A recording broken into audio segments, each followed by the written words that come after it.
Roundup Ready me permet donc d'économiser du temps et de l'argent. Apparemment, la nouvelle merveille de Monsanto a tout pour séduire les agriculteurs. Mais comment ça marche?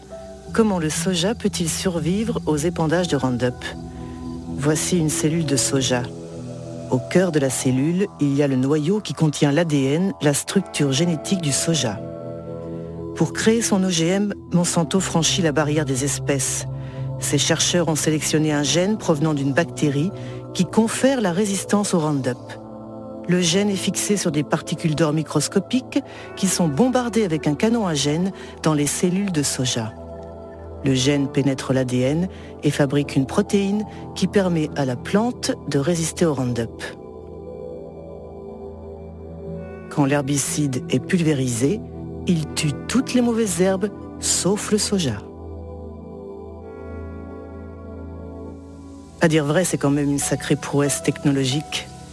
Mais tout de même, ce soja destiné à être arrosé par un herbicide puissant finira dans l'assiette du consommateur. On imagine donc qu'il a dû être soigneusement testé avant sa mise sur le marché. Qui était ministre de l'Agriculture à l'époque? C'est Dan Glickman, qui fut ministre de Bill Clinton de 1995 à 2000.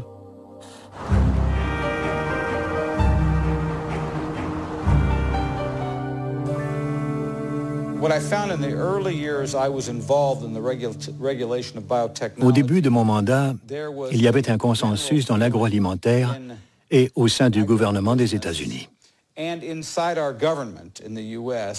Si on ne marchait pas tête baissée en faveur du développement rapide de la biotechnologie et des cultures OGM, alors on était considéré comme anti-science et anti-progrès.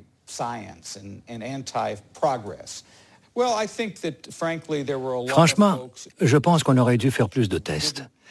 Mais les entreprises agro-industrielles ne voulaient pas parce qu'elles avaient fait d'énormes investissements pour développer ces produits. Et en tant que responsable du service qui réglementait l'agriculture, j'ai subi beaucoup de pression pour, disons, ne pas être trop exigeant. La seule fois où j'ai osé en parler pendant le mandat de Clinton, je me suis fait taper sur les doigts, non seulement par l'industrie, mais aussi par les gens du gouvernement. En fait, j'ai prononcé un discours où j'ai dit qu'il fallait qu'on étudie plus sérieusement la réglementation des OGM. Et il y avait des gens à l'intérieur du gouvernement Clinton, surtout dans le domaine du commerce extérieur, qui étaient fâchés contre moi. Ils m'ont dit « Comment peux-tu, toi qui travailles dans l'agriculture, mettre en cause notre système de réglementation ?»